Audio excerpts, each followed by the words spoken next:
Nós vamos hoje continuar a nossa série de estudos tirados do livro Introdução ao Velho Testamento, escrito por Donald D. Turner.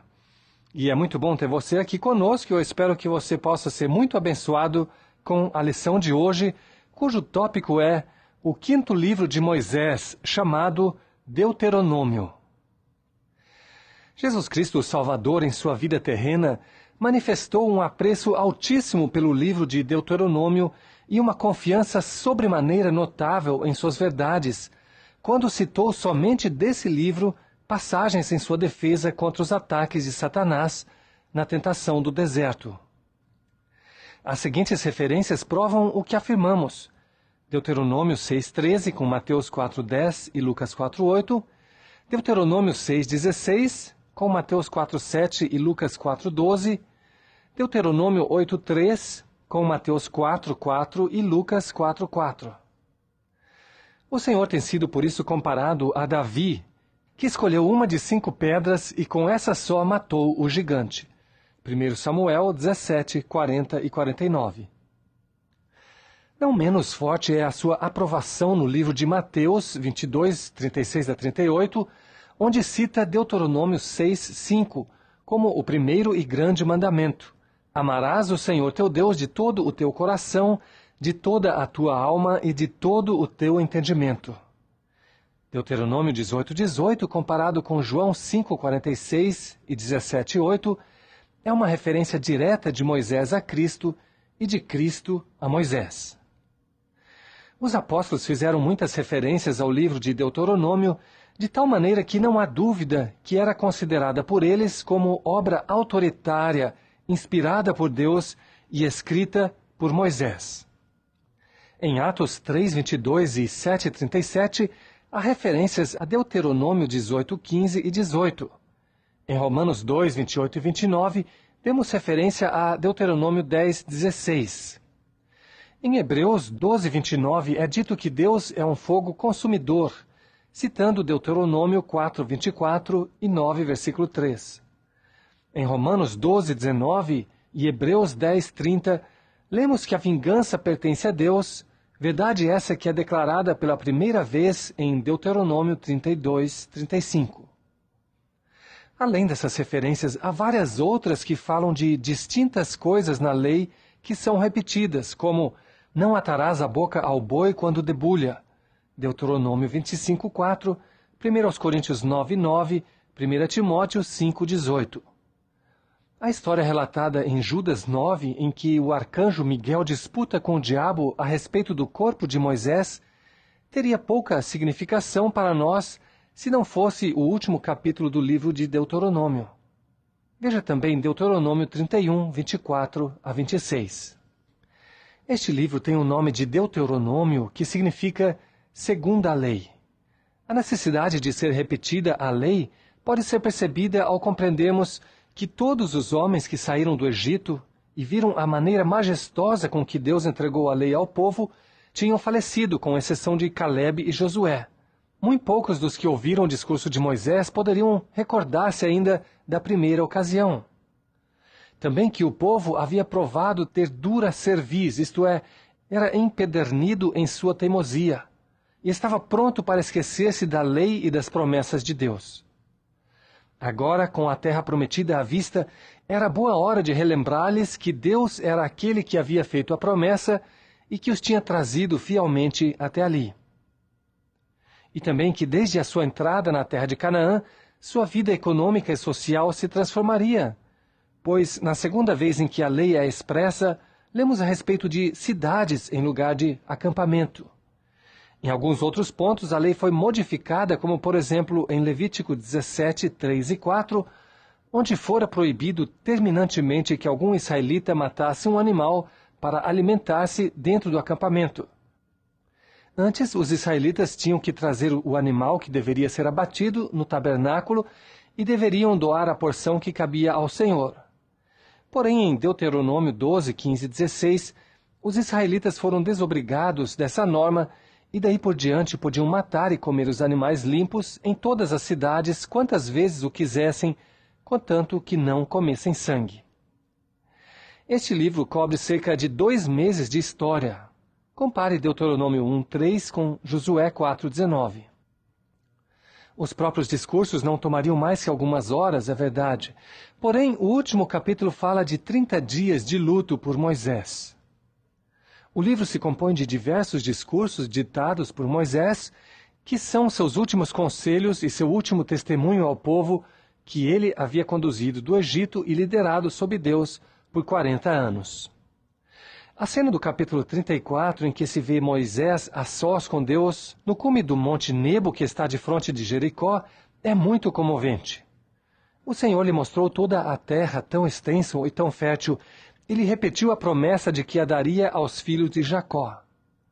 Moisés conservava as mesmas forças e faculdades mentais de sua juventude, porém não podia entrar em companhia do povo. Séculos mais tarde, Moisés entrou na Terra Prometida ao encontrar-se com o Messias em toda a sua glória no Monte da Transfiguração. Lucas 9, 30 e 31. Se foi Josué ou algum outro contemporâneo que escreveu esse último capítulo e não o próprio Moisés, isso não significa que Moisés não tenha sido o autor humano do livro de Deuteronômio ou de todo o Pentateuco. Moisés profetizou acerca do Redentor, que só veio uns 15 séculos mais tarde. Foi Deus quem inspirou toda essa obra composta de 5 livros, pelo que não era impossível que o próprio Moisés tenha escrito esse curto último capítulo. Porém, o mais natural é crer que Deus tenha usado um outro qualquer para nos descrever a interessante história da morte de Moisés nos braços do Senhor, bem como de sua sepultura desconhecida. O livro de Deuteronômio é muito mais que mera repetição da lei que foi dada no Monte Sinai. Alguém já disse com ênfase que recorda o passado com os olhos voltados para o futuro. O livro todo é um tratado divino sobre obediência. Moisés já tinha evidências tangíveis de que a nova geração não se compunha de pessoas melhores que seus pais, e sabia que tudo dependia da obediência, a própria vida, a possessão de Canaã, a vitória sobre os inimigos, a prosperidade e o desfrutamento da terra. Por isso é que, com toda a força do seu ser ardente, o idoso líder arguiu com a nova geração. Ele lhes chamava a atenção para o fato de que Deus desejava que fossem obedientes, 5:29, porque eram seus, 1:30, 14:1, e os amava, 4:37, e capítulo 7, versos 7 e 8. Desejava preservá-los e torná-los prósperos, capítulo 4, verso 1 e 40, capítulo 5, 29, capítulo 6, verso 2 e 3 e assim por diante. E que por gratidão a Deus, devido à sua maravilhosa graça, amor, misericórdia e privilégios que lhe foram outorgados, eles deveriam render-lhe tal obediência. Toda a força e beleza desse livro só podem ser descobertos mediante a leitura corrida do livro de uma vez só. Trata-se de um apelo emocionante e comovedor. Deuteronômio tem sido atacado mais ferozmente pelos críticos da, entre aspas, escola da alta crítica, que qualquer outro livro da Bíblia. A data da escrita de Deuteronômio é uma questão decisiva da alta crítica do Antigo Testamento, e tais críticos declaram que o livro não foi escrito por Moisés, mas por algum outro escritor qualquer, ou escritores desconhecidos, pelo menos 600 anos depois de Moisés, porque, segundo as alegações dos mesmos críticos, o livro foi escrito em grande parte para glorificar o sacerdócio em Jerusalém e, em particular, para estabelecer Jerusalém como o centro e seu altar como o mais aceitável para a adoração de Jeová. Mas como é que, então, o nome de Jerusalém não se encontra no livro de Deuteronômio? Nem tampouco uma só vez em qualquer dos livros de Moisés? Relembrando-nos do uso que o Senhor fez do livro de Deuteronômio, não é de estranhar o ódio que Satanás lhe devota, nem seus esforços para desacreditá-lo. Todos concordam que o livro de Deuteronômio seja composto de vários discursos feitos por Moisés, porém há pequena diferença nas divisões entre um comentarista e outro.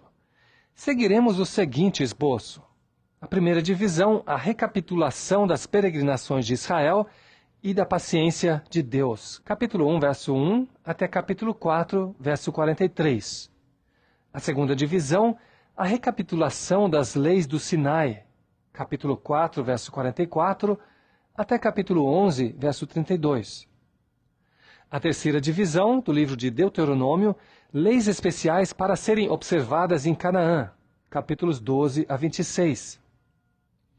A quarta divisão, obediência, desobediência e suas consequências, capítulos 27 e 28. A quinta divisão, o pacto de Deus quanto à terra prometida, capítulos 29 e 30. A sexta divisão, a última exortação e o cântico de Moisés, capítulos 31 e 32. A sétima divisão, a bênção de Moisés aos israelitas, capítulo 33. E a oitava divisão é um suplemento, a morte e o sepultamento de Moisés, capítulo 34. Vamos ver agora cada uma dessas divisões com mais detalhes e eu espero que você esteja com a sua Bíblia aberta aí ao seu lado e também com algo para fazer as suas anotações. A primeira divisão, a recapitulação das peregrinações de Israel e da paciência de Deus, capítulo 1, verso 1, até capítulo 4, verso 43. Temos a introdução ao livro, onde se diz o lugar e o tempo, capítulo 1, verso 1 a 5. E depois, então, começa a recapitulação das peregrinações, capítulo 1, verso 6, a capítulo 4, verso 40. Vemos lá a viagem até Cádiz e o fracasso verificado ali, 1, 6 a 46. As peregrinações, paz com Moabe e Amon, vitória sobre Seom e Og, ficando ocupada Esbom e Bazã. Isso nos capítulos 2 e 3. Depois encontramos as reflexões e exortações baseadas na história recordada, capítulo 4, verso 1 a 40. É um privilégio muito grande ter um Deus que sustenta uma íntima relação com seu povo e que ouve e responde às suas orações, versículos 7 e 8. Conhecer esse Deus dá-nos a responsabilidade de nos guardarmos para Ele e de ensinar a nossos filhos a obedecê-lo também, versículo 9. A idolatria é proibida porque Deus é vivo e pode falar com eles. Versículos 10 a 40. No versículo 37 encontra-se a primeira declaração de que Deus ama as suas criaturas. Depois temos então uma referência às cidades de refúgio, no capítulo 4, versos 41 a 43. E assim chegamos à segunda grande divisão do livro de Deuteronômio, a recapitulação das leis do Sinai, capítulo 4, verso 44, até o capítulo 11, verso 32. No capítulo 4, versos 44 a 49, temos uma introdução ao segundo discurso. Talvez esse discurso tenha incluído também a divisão seguinte, isto é, até o capítulo 26. Porém, esta parte refere-se à lei dada no Sinai, repetida para a nova geração. Temos então nos capítulos 5 e 6 a recapitulação dos 10 mandamentos dados no Sinai e as exortações. Vemos aqui Moisés como o mediador do pacto entre o Senhor e os israelitas, capítulo 5, 1 a 5. Depois, os 10 mandamentos, capítulo 5, versos 6 a 22. Nota-se um novo motivo para ter sido dado o mandamento do sábado semanal, para celebrar o descanso da nação depois de ter sido libertada da escravidão do Egito. Capítulo 5, verso 14 e 15. Esse propósito não tem qualquer ligação com os crentes em Cristo de nossos dias. Nem nossos pais, nem nós fomos libertados do Egito por Moisés. Celebramos o primeiro dia da semana, porque foi nesse dia que Jesus Cristo saiu da sepultura e descansamos em sua obra de redenção, efetuada por meio de sua morte, seu sepultamento e sua ressurreição. 1 Coríntios 15, 3 e 4, Romanos 4, 25 e 5, 1 e Gálatas 5, 1. Encontramos depois exortações aos israelitas para que amassem a Deus de todo o coração, que não o tentassem, ao mesmo tempo em que são dados mandamentos que ordenam que os israelitas deveriam ensinar essas leis a seus filhos. Capítulo 6. O verso 4 do capítulo 6 é uma declaração de uma eterna verdade. Porém, deve-se compreender que a mesma não exclui a verdade da Trindade. Bem ao contrário, exige que assim seja. O nome Deus, usado naquele versículo, encontra-se no plural, no hebraico Elohim, e a palavra é a mesma palavra usada em Gênesis 2:24, em que Deus diz que o homem e sua mulher seriam uma só carne. Não se trata de uma unidade, mas antes de um composto, de uma união. Vemos depois as exortações à obediência nos capítulos 7 a 11. Aos israelitas é ordenado que destruam as nações de Canaã para que não se contaminem com suas idolatrias. Capítulo 7. Ao entrar na posse da terra prometida e conseguirem prosperidade, deviam relembrar-se de suas experiências no deserto e não se esquecer dos castigos sofridos, enaltecendo seu coração. Capítulo 8. Era devido à compaixão e fidelidade de Deus à sua aliança que os israelitas se encontravam na terra, e não por justiça própria. Capítulo 9, verso 1, até o capítulo 10, verso 11. Temos então as exortações para que fossem obedientes, a fim de prosperarem em suas bênçãos e evitarem a maldição. Capítulo 10, verso 12, até o capítulo 11, verso 32. E chegamos então à terceira grande divisão do livro de Deuteronômio, leis especiais para serem observadas em Canaã, capítulos 12 a 26. Primeiro vemos as orientações para Israel observar nos capítulos 12, verso 1 até capítulo 16, verso 17. Orientações quanto aos sacrifícios no lugar devido, capítulo 12, quanto à necessidade de destruir todos os que quisessem desviá-los para a idolatria, capítulo 13, e orientações para que não observassem as práticas pagãs das nações ao seu redor, mas que observassem a lei, capítulo 14, verso 1, até 16, 17. Depois temos as ordenanças para o estabelecimento do Estado teocrático, capítulo 16, verso 18, até o capítulo 26, verso 19. Os juízes são nomeados e lemos a respeito do seu dever de julgarem os malfeitores, capítulo 16, 18 e capítulo 17, 13. Temos também a eleição de um rei por parte do Senhor e seus deveres, capítulo 17, versos 14 a 20. No capítulo 18, vemos ordenanças sobre os levitas e os falsos profetas. E depois temos regras sobre a santidade de vida, capítulo 19, 1 a 13, sobre a propriedade, capítulo 19, 14 a 31, e sobre os deveres na guerra, capítulos 20 e 21. Depois, nos capítulos 22 a 25, os deveres sociais e domésticos, e no capítulo 26, as leis das primícias. E chegamos assim à quarta grande divisão do livro de Deuteronômio, a obediência, a desobediência e suas consequências, capítulos 27 e 28. No início do capítulo 27, versos 1 a 10, vemos sobre a ordem para que a lei seja escrita sobre pedras no monte Ebal. Depois vemos que 6 tribos ditariam as bênçãos no monte Gerizim e 6 tribos pronunciariam as maldições no monte Ebal. Capítulo 27, 11 a 16. Moisés então expõe no capítulo 28 as condições da obediência e os resultados da desobediência. E chegamos então à quinta grande divisão do livro de Deuteronômio, o pacto de Deus quanto à terra prometida, capítulos 29 e 30. Moisés renova a aliança da lei com o povo, porém aqui são incluídas as condições de um novo pacto, geralmente chamado de Pacto Palestiniano, porque as condições para os israelitas possuírem e permanecerem na terra são dadas aqui. Se desobedecessem, seriam desterrados por algum tempo, mas seriam finalmente restaurados. Capítulo 29, verso 1, 12, 13, 24 a 28 e o capítulo 30, versos 1 a 5. A sexta grande divisão no livro de Deuteronômio fala a respeito da última exortação e o cântico de Moisés, capítulos 31 e 32. As últimas obras de Moisés, capítulo 31. Exortações, versos 1 a 6. Josué é instalado como seu sucessor, versos 7, 8 e 23. Moisés termina a escrituração dos livros da lei e os entrega nas mãos dos levitas para que fossem lidos ao povo, versículos 9 a 13 e 24 a 30. o Senhor anuncia a Moisés a sua morte e prediz, em traços rápidos, a futura história do povo israelita. Versos 14 a 22.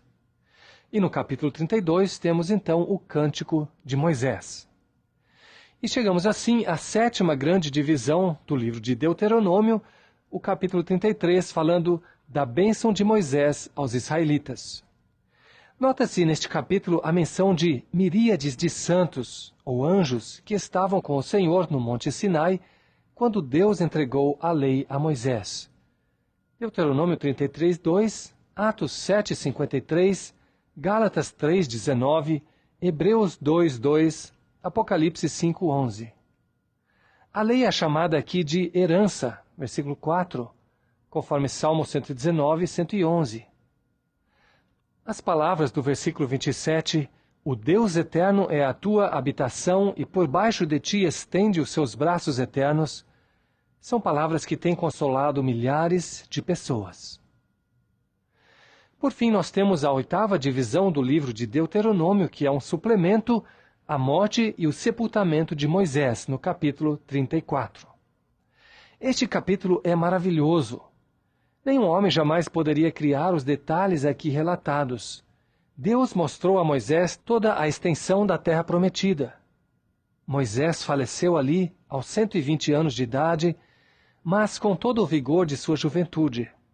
Deus mesmo o sepultou em um vale. Todas essas coisas são pensamentos dignos de Deus para seu servo Moisés. Em resumo, o título Deuteronômio significa Segunda Lei, e trata-se de um livro bem autenticado pelo testemunho do Senhor e dos apóstolos. Nós vimos as divisões do livro de Deuteronômio, a primeira, a recapitulação das peregrinações. A segunda grande divisão, a recapitulação da lei do Sinai, com exortações fervorosas à obediência. A terceira divisão, leis especiais para serem observadas em Canaã, quanto à obrigação de sacrificar no lugar devido, quanto ao resguardar-se da idolatria, quanto ao portar-se como nação governada por Deus, capítulos 20 a 26. A quarta divisão, a obediência, a desobediência e suas consequências, o Monte Gerizim para a bênção e o Monte Ebal para a maldição, capítulos 27 e 28. A quinta divisão, o Pacto Palestiniano. Os judeus podem possuir a terra prometida enquanto obedecerem à lei. Se desobedecerem, serão castigados e desterrados, mas finalmente restaurados. Capítulos 29 e 30. E as últimas divisões falam sobre as últimas exortações, o cântico e a bênção de Moisés e sua morte nos braços de Deus. Capítulos 31 a 34. E assim encerramos mais uma lição aqui no Instituto Bíblico Online da BBN Internacional. Fico muito feliz por você estar aqui e eu espero que você volte para a nossa próxima lição.